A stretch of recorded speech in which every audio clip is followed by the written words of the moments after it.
Merci Joanne, merci Pierre. Toujours un bon temps de préparation, de louange quand on ouvre nos voix pour chanter les louanges du Seigneur. C'est tellement une chose, non seulement un privilège, mais ça fait partie de ce qu'on devrait faire en tant qu'enfant de Dieu. Et on tourne encore dans Luc au chapitre 17. Pour ceux qui nous visitent ou qui sont là pour la première fois, ça fait un petit bout de temps qu'on est en train de suivre l'Évangile de Luc. On est rendu au chapitre 17. On a entrepris ça fait, je me souviens plus combien de temps, mais en tout cas, ça fait un bout de temps.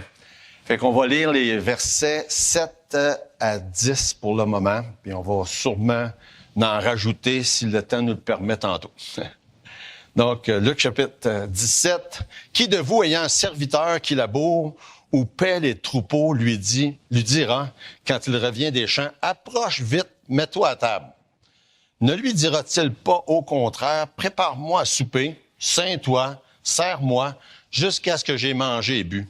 Après cela, toi, tu mangeras et boiras. » Doit-il de la reconnaissance à ce serviteur parce qu'il a fait ce qui lui était ordonné?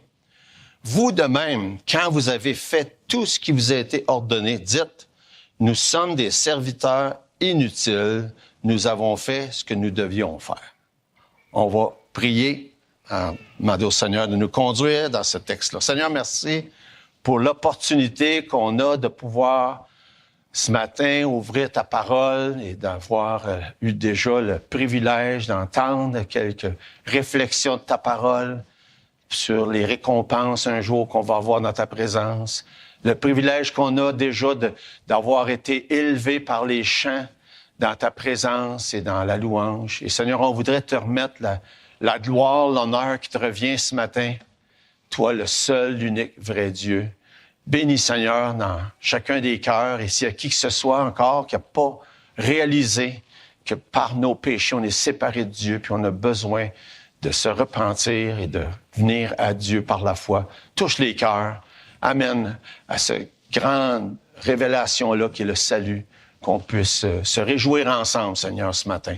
Bénis ta parole. On a besoin de toi. C'est au nom de Jésus qu'on prie. Amen. On récapitule un petit peu les 6 premiers versets. Ça fait quand même quelques semaines là, qu'on a commencé le chapitre 17. C'est pour ça que ça avance pas très vite, d'ailleurs. Jésus a parlé de pardon, puis en amenant le sujet du pardon, ça n'a pas été long que les disciples ont dit, bon, on n'est pas capable de faire ça, nous autres, là, pardonner comme ça n'a pas d'allure. Puis... Fait que ils ont demandé à Jésus dans la suite, augmente-nous la foi, parce que là, sans ça, on ne sera pas capable de pardonner à personne. Puis Jésus, dans la suite, leur répond, non, vous avez pas compris, c'est pas la grandeur de la foi qui compte. Et fait qu'on avait parlé de ça la dernière fois, il y a une couple de semaines. Et puis moi, je lisais une citation cette semaine en me préparant pour ce matin, qui c'est un peu comme pour faire le pont. On est en train de faire le lien entre cette section-là puis la section qu'on vient de lire. Puis j'ai trouvé ça que c'était pas pire, cette citation-là. Ça dit « Celui qui ne pardonne pas détruit le pont sur lequel il a besoin de passer lui-même. » Je vous laisse mijoter ça un petit peu, cette réflexion-là, parce que moi, quand j'ai lu ça cette semaine, c'était comme, ouais. C'est une très bonne analogie de ce que ça fait quand on veut pas pardonner. Détruit le pont sur lequel il a besoin de passer lui-même. En tout cas, ça m'a vraiment, en tout cas, moi, ça m'a amené à réfléchir beaucoup sur ce sujet-là. Maintenant, on entame, puis le titre ce matin, c'est « Le serviteur fidèle inutile ». Hein? C'est tout un titre. Le serviteur fidèle inutile. Fait que, qu'est-ce que Jésus est en train de faire? Il a parlé de la foi, puis là, il amène le sujet de la fidélité. Puis, si vous vous souvenez, quand on a parlé de la foi, on a aussi mentionné qu'il y a un lien entre la foi et la fidélité. Mais là, Jésus, il fait le lien là, dans les versets qu'on regarde ensemble ce matin. Puis le mot foi, puis c'est pour ça que dans la langue anglaise, c'est plus facile, parce que le mot foi puis le mot fidèle, c'est presque le même mot. Le mot fidèle en anglais, c'est plein de foi. C'est facile de comprendre. Mais dans la langue originale, c'est à peu près la même chose. le mot foi puis le mot fidèle en grec, il y a juste une lettre de différence entre les deux. Un, c'est le nom, puis l'autre, c'est l'adjectif qui va avec ce nom-là. Facile à comprendre, hein? Fait que la foi, c'est le nom, puis la fidélité, c'est l'adjectif qui va avec la foi. C'est intéressant quand on réalise que c'est ça que ça nous enseigne dans la Bible. La fidélité, si on veut résumer ça très simplement, c'est vivre par la foi. Mais vivre complètement par la foi. Vivre pleinement par la foi. Donc, plein de foi. C'est ça que ça veut dire. Fait que c'est intéressant quand on fait ce lien-là. Fait que, comme on l'a dit tantôt, dans le début du chapitre 17, Jésus dit, oui, vous allez avoir des choses difficiles à faire. Ça va prendre la foi. Puis la réaction normale des disciples, puis que nous aussi, souvent, ça va nous prendre beaucoup de foi. Jésus dit, non, ça prend pas beaucoup de foi. Ça prend la foi. C'est pas pareil. Et on a souvent la notion de la quantifier, la foi. Et je vais vous lire un autre commentaire que j'ai trouvé pas pire à ce sujet-là, de Warren Wiersbe. Parce que il comparait, puis c'est pour faire le pont entre les 6 premiers versets puis les versets qu'on est en train de regarder. Hein, parce que Jésus a dit, les disciples ont dit, on va faire des choses difficiles à faire, ça va nous prendre plein de foi. Jésus dit, non, ça prendra pas plein de foi. Ça prend juste la foi. Puis là, l'idée, c'est qu'on penserait que si on a des choses difficiles, extraordinaires, compliquées, grandioses à faire, ça prend plein de foi. Mais si on a des choses simples, banales de tous les jours, ça n'en prend pas ben. Et c'est pour ça que Jésus continue à partir du verset 7 pour montrer ça. Puis je vais vous lire une petite citation de Warren Wiersbe, je trouvais pas pire. Il dit, il y a un danger que les 12, en parlant des disciples, deviennent tellement préoccupés par la transplantation d'arbres. Là, vous comprenez qu'il parle du verset 6, là? Hein? Tout le monde a suivi ça? OK? Je ne suis pas revenu dessus, mais on l'a vu la dernière fois. Hein, il dit, si vous aviez de la foi comme un grain de sénévé, vous diriez à cet arbre-là, transplante-toi, puis il se transplanterait. Fait que là, je vais relire la citation. Fait qu'il y a un danger que les 12, en parlant des disciples, puis ça s'applique à nous autres aussi, deviennent tellement préoccupés par la transplantation d'arbres qu'ils viennent à ignorer les responsabilités simples de chaque jour. Et c'est vrai que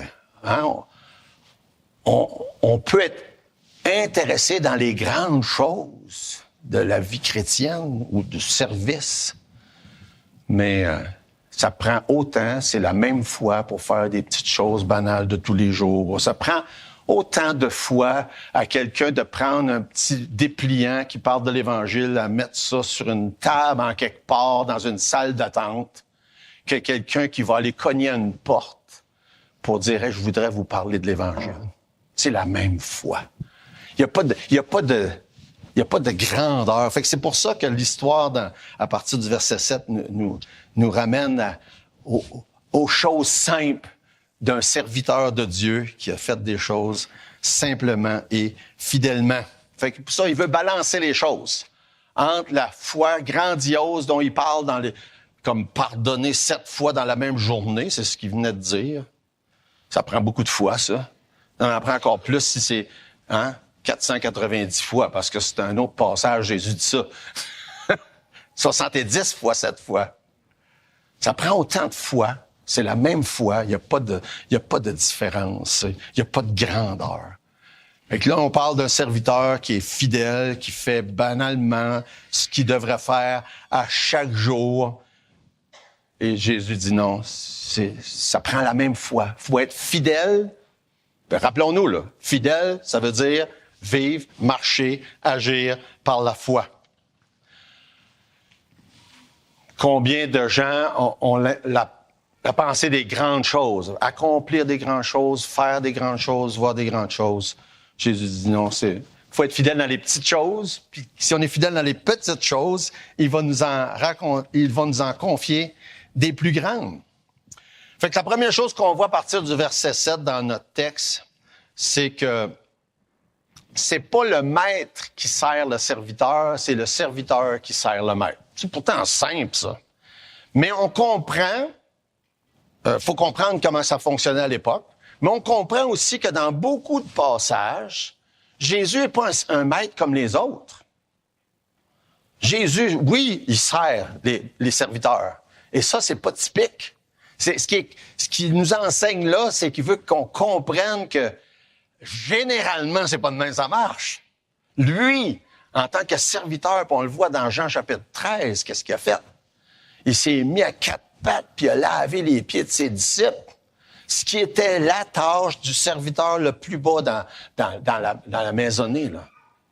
Il a lavé les pieds de ses disciples. Fait que Jésus, oui, en tant que maître, il est là pour servir ses serviteurs. Mais dans cette histoire-là, c'est pas de ça dont il parle. Il dit au verset 7, « Qui de vous? » Quand il pose une question comme ça, imaginez tout le monde qui est là en train de l'écouter, là, les disciples, entre autres, mais il y a d'autres personnes. Il dit, tu vous autres, que des serviteurs, là, puis quand quel serviteur va rentrer de ce qui a été fait dehors dans le champ, vous allez dire, assis-toi, là, c'est moi qui va te donner à manger. Pouvez-vous imaginer la réaction? Hein? Voyons donc, c'est pas comme ça que ça marche. Parce qu'à l'époque, on le sait très bien, il y avait un système qui était plus ou moins de l'esclavage. Hein? Puis les serviteurs qui avaient pas de syndicat, pas de normes du travail, pas d'heures fixes, pas de journée de congé, pas de jour férié, etc., etc., etc. Il était là pour servir en recevant presque rien de salaire. Ça, c'est les conditions de travail de l'époque, là. Fait que quand Jésus pose la question, qui c'est de vous autres là, qui ferait ça? Les gens, il n'y en a pas un qui ferait ça, voyons donc. Il n'y en a pas un qui ferait ça. Fait qu'on peut juste imaginer la réaction de ces gens-là qui sont en train d'écouter Jésus. Mais comme on l'a dit tantôt, Jésus, lui, il l'aurait fait. Puis comme on a entendu tantôt dans la belle illustration, un jour, hein, il va avoir ce genre de récompense-là au ciel. Il va dire, asseyez-vous, moi, je vais vous servir. Ça, c'est la réalité de ce que Jésus est très différent. Mais le point que Jésus est en train de faire, c'est que servir, là, c'est juste normal pour un serviteur. Hein? Là, il dit, bon, je viens d'aller nourrir les animaux, je viens d'aller arroser les légumes, je viens d'aller rentrer le foin, je viens de faire ci, je viens de faire ça. Je vais m'asseoir tranquille, puis mon maître va venir me donner à manger. Il dit non, c'est pas comme ça. Le serviteur sert, point à la ligne, c'est normal. Mais Jésus, lui, nous traite pas de cette manière-là normale. En tout cas, au ciel, il ne traite pas comme ça non plus. On vient de le lire, verset 8. Ne lui dira-t-il pas au contraire, prépare-moi un souper, ceins-toi et sers-moi jusqu'à ce que j'aie mangé et bu. Après cela, toi, tu mangeras et tu boiras. Que l'on fasse des grandes choses, des petites choses, c'est juste normal pour un serviteur de servir. Et beaucoup de gens se laissent prendre par la notion que si on est fidèle maintenant sur la terre, Dieu va nous récompenser maintenant. J'ai bien aimé ce que Pierre disait tantôt. Les récompenses, c'est au ciel. Mais il y a beaucoup de gens qui pensent, si tu es fidèle maintenant, tu peux t'asseoir, le Dieu va tout faire pour toi. Et ça existe de plus en plus dans certains milieux, ce genre de message-là, où est-ce qu'on fait croire aux gens qu'il y a un lien relationnel entre être fidèle puis recevoir des bénédictions là, chaque jour. Puis ça va loin. Ça va même jusqu'à dire, si tu n'as pas reçu ta bénédiction aujourd'hui, là, ou demain, ou hier, c'est parce que tu as fait de quoi de pas correct. On appelle ça l'évangile de la prospérité. C'est même pas l'évangile pantoute. On fait à croire que vie chrétienne est reliée avec le flot constant de bénédiction du Seigneur dans nos vies. Comme si tous les gens qui sont fidèles vivraient financièrement dans l'abondance, physiquement sans maladie. Et je suis sûr que vous savez, vous avez entendu déjà ça, là. Jésus, une partie de la raison pourquoi il enseigne ce qu'il enseigne là, c'est pour que les gens comprennent, non, c'est pas comme ça que ça marche. Il n'y a pas de lien direct sur la terre entre la fidélité d'un serviteur puis la manière que le maître le traite à chaque jour. Ah, le maître, notre maître nous traite bien. Il s'occupe de nous. Il nous donne la paix, la tranquillité, les bénédictions spirituelles, mais physiquement, matériellement, financièrement, il n'y a pas de lien direct entre le serviteur fidèle. Et c'est important. Dieu veut absolument que ça soit clair. Puis c'est pour ça que c'est une des raisons, ce passage-là. Et je ne veux pas prendre le temps parce que vous l'avez entendu tantôt aussi. Il y a plein de passages qui nous parlent des bénédictions puis des récompenses plus tard. Mais c'est de tordre le sens des Écritures de penser qu'ils s'appliquent aujourd'hui. Il y a beaucoup de gens que c'est ça qu'ils font. Je ne vais pas citer les passages. Plusieurs, je suis sûr que vous les connaissez. Malachie chapitre 3, 3 Pierre, verset 2, plusieurs autres passages qui parlent de la prospérité, qui sont des... Oui, Dieu veut nous bénir, mais la grande partie de tous ces passages-là, ça nous parle de ce qui va se passer plus tard, un jour, au ciel avec Dieu. Et qu'est-ce qui vraiment est tordu comme raisonnement?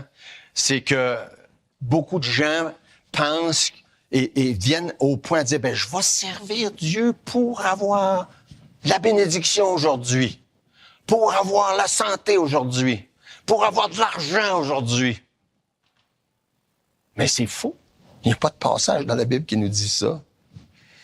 Et d'un bord, le service fidèle n'a pas d'effet immédiat sur qu'est-ce qui se passe dans nos vies financièrement ou physiquement.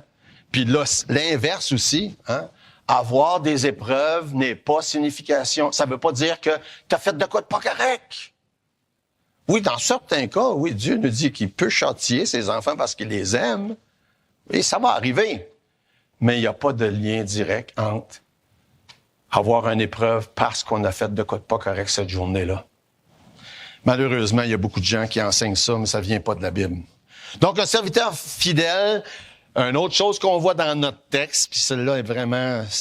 c'est tout important, là. Ça dit au verset 9, « Doit-il de la reconnaissance à ce serviteur parce qu'il a fait ce qui lui était ordonné? » Est-ce que le maître va dire, c'est bien, tu as fait ton travail aujourd'hui, je suis content, je vais te payer plus que je t'avais dit que je te payerais. Il pourrait, s'il voudrait. Mais c'est pas ça que la Bible nous dit qu'il va faire. Et un serviteur fidèle doit premièrement, puis ça c'est, si on manque le reste, là, j'espère que vous ne manquerez pas tout le reste, là, mais si on manque le reste, il faut pas manquer ça.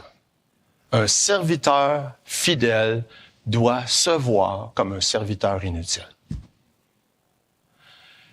Je pourrais vous raconter, ça m'a pris des années à commencer à comprendre ça. Puis là, j'ai commencé, mais j'ai pas fini. J'ai pas fini, j'étais encore en train d'apprendre ça. Ceux qui me connaissaient, je ne serais pas surpris, mais je vous l'ai déjà dit, de toute façon, je suis orgueilleux. Je suis un homme orgueilleux, je pense qu'on est tous. J'espère que je ne suis pas le seul à l'admettre. Je suis orgueilleux. Puis je me souviens, dans le début de mon ministère, j'avais la pensée...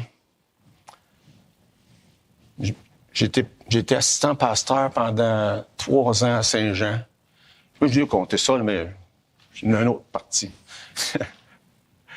Quand j'ai parti de Saint-Jean, après 3 ans, je me suis dit, qu'est-ce qu'ils vont faire sans moi? Vous riez, mais c'est pas drôle.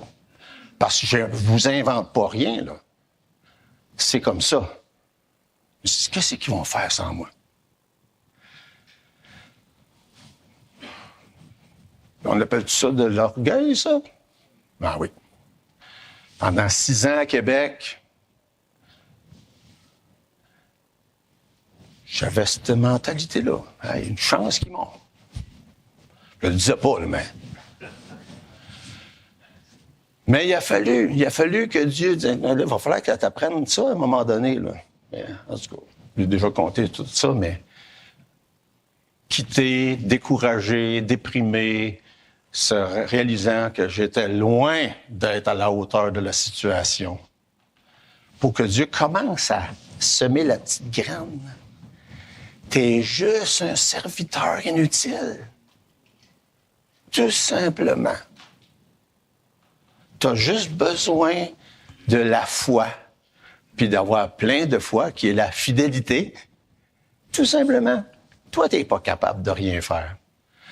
Et graduellement, tranquillement, patiemment, Dieu est encore en train de m'enseigner ça. On est tous des serviteurs inutiles. Et c'est ce que Jésus voulait. On le sait, hein, vous le savez, on en a parlé à plusieurs reprises. Jésus est sur son chemin vers Jérusalem. Il l'a répété à plusieurs reprises. Il s'en va à Jérusalem pour être mis à mort, pour être crucifié. Puis il sait, ses disciples, qu'est-ce qui va arriver quand il va se faire, ils vont se disperser, Pierre va le renier, puis ils ont besoin de formation, puis de formation intensive. Puis là, c'est pour ça que les leçons se succèdent l'une après l'autre, sont intenses, là. Celle de la foi puis du pardon, c'est intense, ça. On a vu ça il y a quelques semaines. Et celle-là aussi est intense. Ça paraît peut-être moins quand on fait juste lire ça vite, mais c'est aussi intense. Quand j'ai dit, quand tu vas avoir fait tout, qu'est-ce que tu es supposé de faire?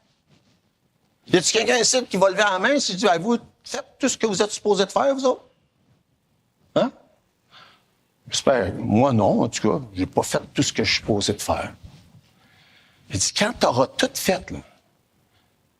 Puis là, mais quand quelqu'un considère qu'il a tout fait, ou qu'il fait plus que la moyenne, il dit, ben là, moi, je suis comparé à l'autre à côté. Pas pire, là, hein, si je me compare, là. Mais Jésus, il ne parle pas de celui-là qui a fait plus que la moyenne. Il dit, quand tu auras tout fait, tu es un serviteur inutile. Quand on se pose la question, c'est qu'est-ce qu'il veut dire par là, un serviteur inutile? Hein, quand même. Un serviteur inutile. J'ai trouvé une expression je pense, qui exprime assez bien ce que ça veut dire. Tu n'as pas de valeur ajoutée. Tu as fait ce que tu avais à faire, c'est tout. C'est pas parce que c'est toi que la job est meilleure et mieux que si ça avait été quelqu'un d'autre. Tu as fait tout simplement ce que ton maître s'attendait que tu ferais, que ce que tu avais à faire. Puis tu l'as fait en réalisant que c'est pas parce que c'était toi que c'était bien fait. Tu l'as fait en réalisant, j'ai juste fait ce que j'avais à faire. Là. Des fois, les gens, entre autres, nous visitent, soit qui ont été ailleurs ou qui cherchent une église. Souvent, je répète cette phrase-là. Il y a plein d'autres églises, là, puis on n'est pas mieux que les autres. On fait juste ce qu'on pense qu'on devrait faire. C'est tout. Fait que, si c'est ça que tu cherches, c'est correct. Mais si tu penses qu'on est mieux que les autres, tu vas être bien déçu. On n'est pas mieux que d'autres. On fait ce qu'on pense qu'on devrait faire. Point à la ligne. Puis en tant qu'individu, c'est la même chose.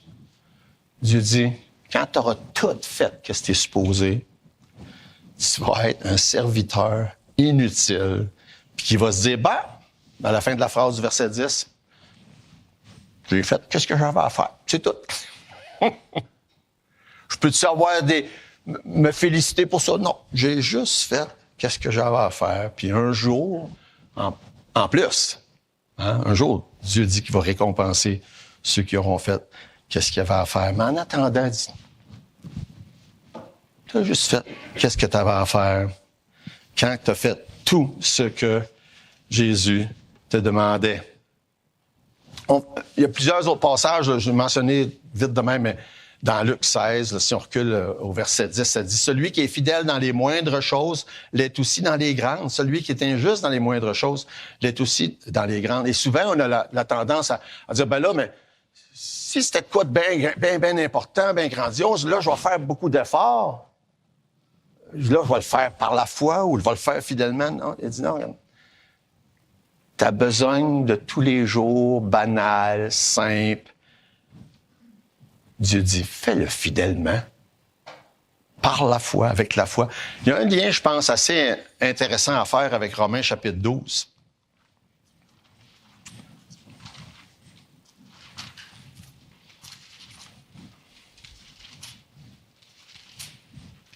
Romains chapitre 12,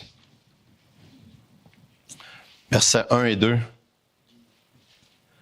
Il dit, « Je vous exhorte donc, frères, par les compassions de Dieu, à offrir vos corps comme un sacrifice vivant, saint, agréable à Dieu, ce qui sera de votre part un culte raisonnable. Ne vous conformez pas au siècle présent, mais soyez transformés par le renouvellement d'intelligence, afin que vous discerniez quelle est la volonté de Dieu, ce qui est bon, agréable et parfait. » Je voulais juste mettre l'attention sur la dernière partie du verset 1, où ce que ça dit, si tu fais ça, là, si tu offres ta vie à Dieu comme un sacrifice, c'est juste raisonnable.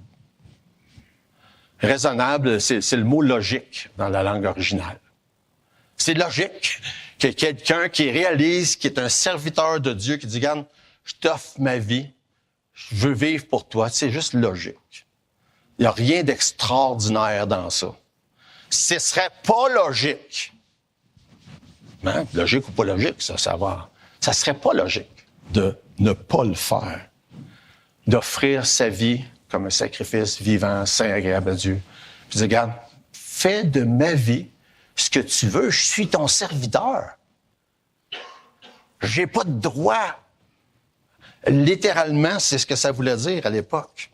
Un serviteur fidèle qui a tout fait ce que le maître demande. N'a rien fait d'extraordinaire.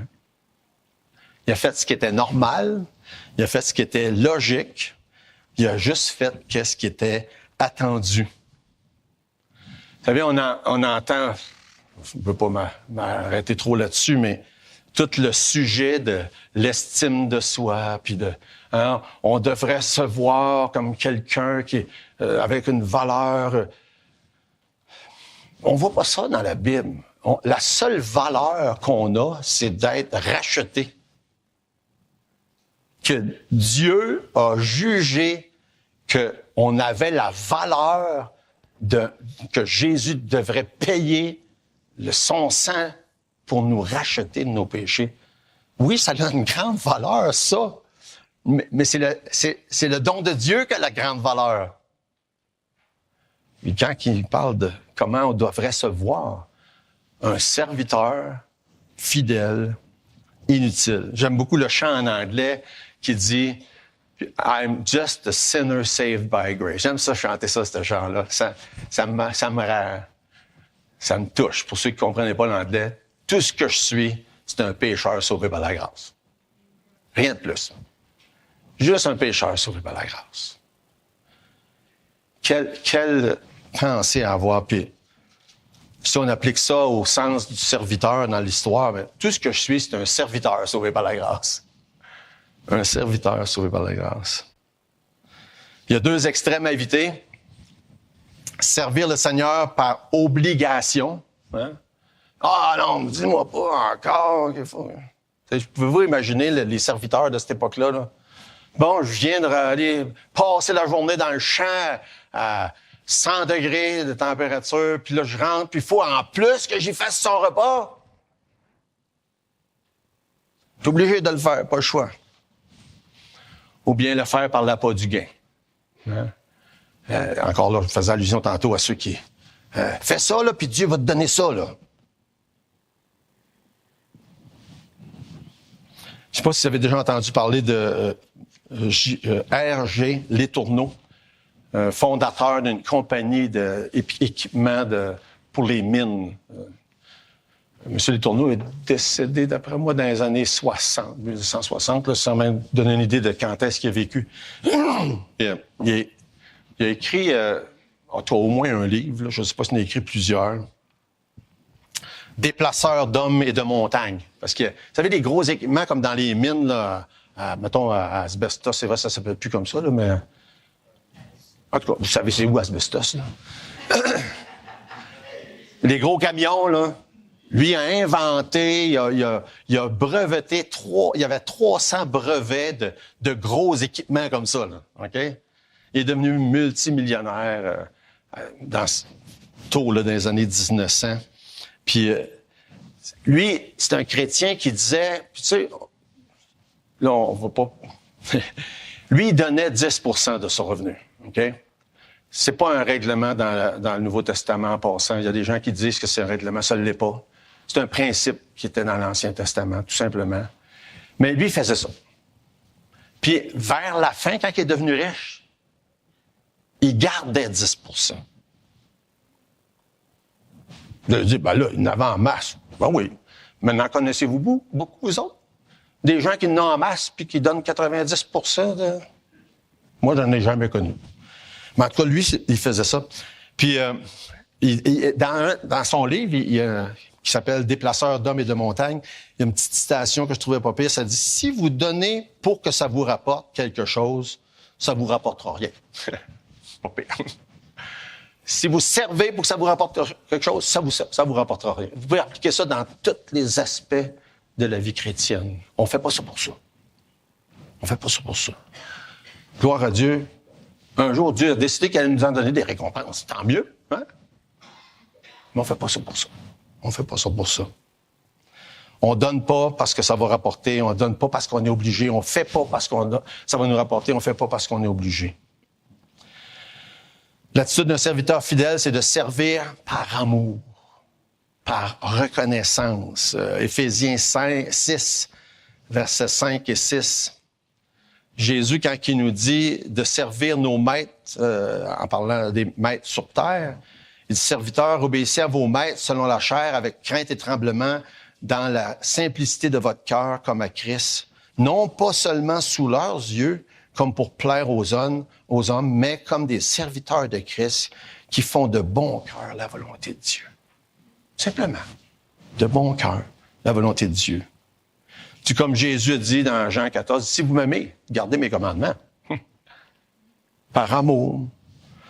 Mais il va un peu plus loin, puis là, je m'étais dit, j'ai mis une note là, dans mes notes, j'ai dit, ben là, ça va dépendre de combien de temps qu'il reste. Mais je pense qu'on va être correct. On va enchaîner un peu avec le verset 11 dans notre texte. Je suis rendu que je fais ça souvent. Je détermine déjà d'avance, ben là, si j'ai plus de temps, je vais arrêter là.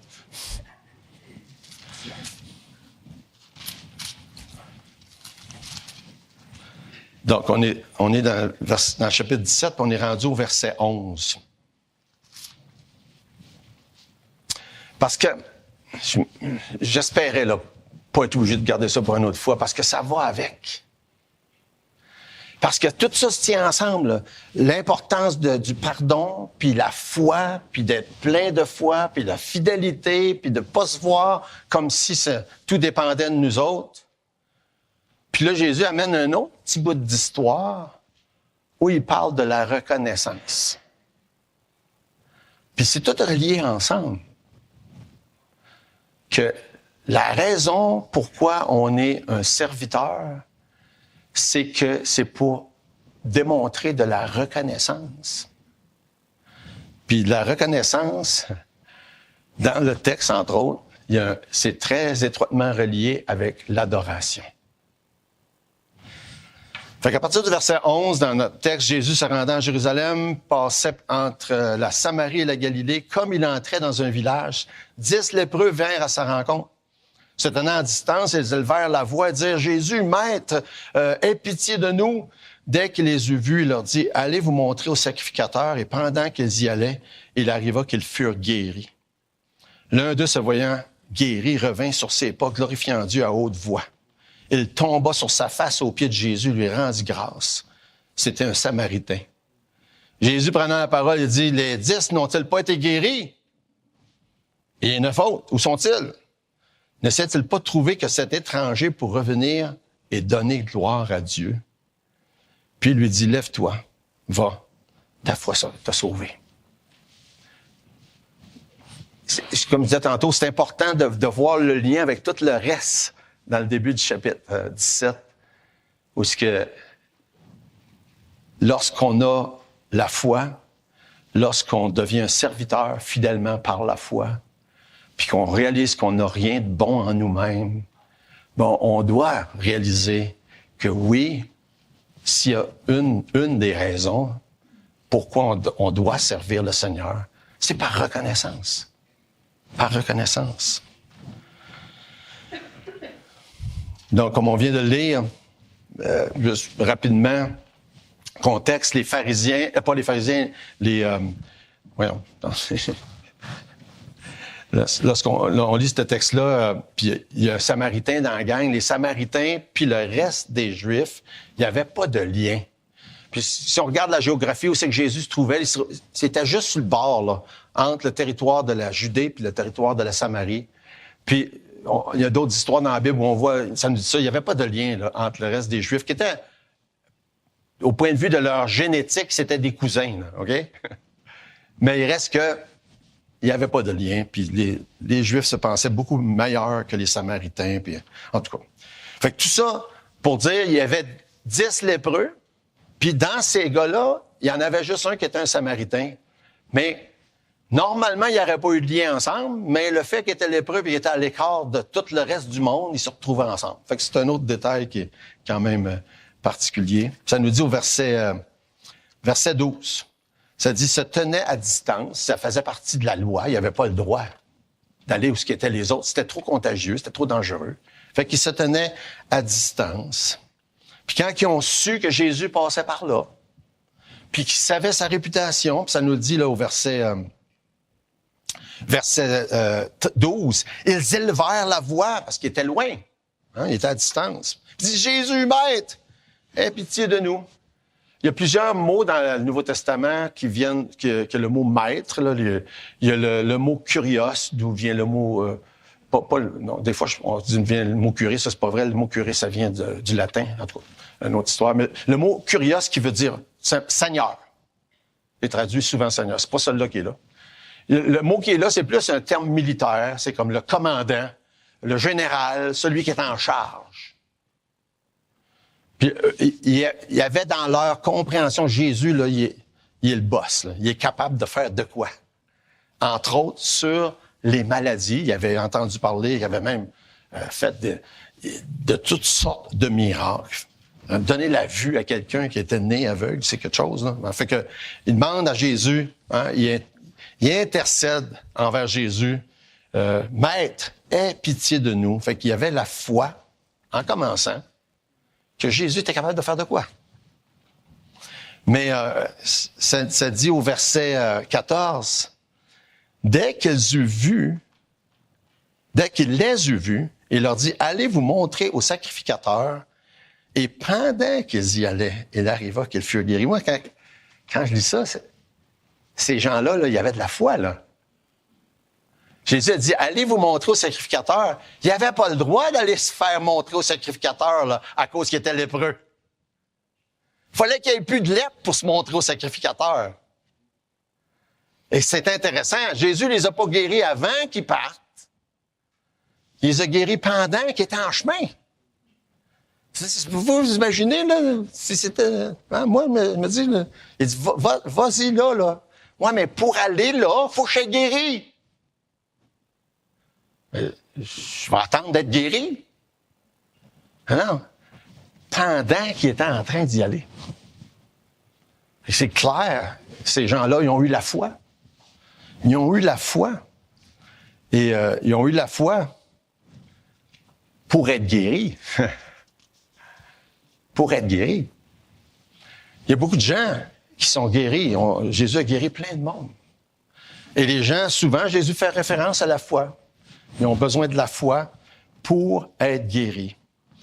Mais clairement, c'est pas tous qui avaient la foi pour être sauvés. Et c'est vraiment important de comprendre ça. Il y avait la foi pour être guéri, mais pas nécessairement la foi pour être sauvé. Comme ça dit au verset 15, l'un d'eux, se voyant guéri, revint sur ses pas. Puis c'était celui-là qui était pas supposé d'être le bon dans la gang, hein? Le Samaritain. Fait qu'il est allé, lui, voir Jésus, puis démontrer de la reconnaissance. Puis comme ça nous dit, les 10, Jésus dit, comment se fait les autres, les 9 autres? Qu'est-ce qu'ils sont, eux autres? Comment c'est qu'il y en a juste un qui démontre de la reconnaissance. Et les autres qui pensaient, puis vous savez, quand on parlait tantôt du serviteur inutile, le reste de la population juive de l'époque se disait, parce que je suis juif, je suis un enfant de Dieu. Parce que je suis dans la bonne gang, dans la bonne nationalité. On pourrait appliquer ça aujourd'hui, la bonne religion. Quelques religions qu'on peut mettre dans le lot, là. Parce que je suis là, je suis dans la bonne gang. Tandis que l'autre, qui dit, moi, je suis pas dans la bonne gang, mais je reconnais que Jésus a quelque chose que j'ai besoin. Et en fait, cet homme-là, il a fait ce que tout le monde devrait faire un jour. Il s'est avancé vers Jésus pour le glorifier, pour l'adorer, pour lui dire merci. Merci de ce que tu as fait. Et Jésus lui répond, verset 19, « Lève-toi, va, ta foi t'a sauvé. » Et je voudrais prendre une couple de minutes pour être sûr qu'on manque pas ça là, ce matin. Parce qu'on a parlé de la foi bien en masse, là. Puis d'avoir plus ou moins de foi, puis d'avoir la foi, puis d'être fidèle par la foi. Mais tout ça veut absolument rien dire si on n'a pas compris qu'est-ce que ça implique avoir la foi. Avoir la foi, c'est pas juste comprendre que Jésus est venu sur la terre, c'est pas juste comprendre qu'il est mort, c'est pas juste comprendre qu'il est ressuscité, mais c'est comprendre qu'on est pécheur, puis c'est nos péchés qui l'ont condamné. Puis c'est à cause de ça qu'il est mort. Puis qui nous dit que si on croit ça, puis qu'on confesse nos péchés, il va nous sauver. Ça, c'est ce que ça veut dire. C'est ça, la foi telle qu'elle est expliquée dans la parole de Dieu.